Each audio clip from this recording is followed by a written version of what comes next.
How to create a passkey for Google account. Hi everyone, I'm here to assist you today. Without any delay, let's jump right in.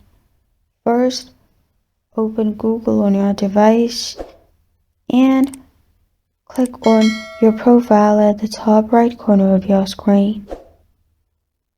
Here, click on Manage your Google account. After you're in Manage your Google account, click on Security and Sign In. Here, scroll down and you'll find Passkey and Security Keys. Click on it. Click on Create a Passkey. You'll find Create Passkey. You can use another device for a passkey. I'm just simply going to click on Create a Passkey. Press on Continue. Use your screen lock, whatever is available. It can be Face ID, fingerprint, or screen lock as well.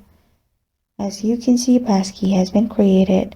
Now press on Done, and you're good to go. This is how to create a passkey for Google account. Thank you for joining me today. If this video helps you out, please leave a like and subscribe for more. Got a question or want to suggest a topic, comment below. Thank you for watching.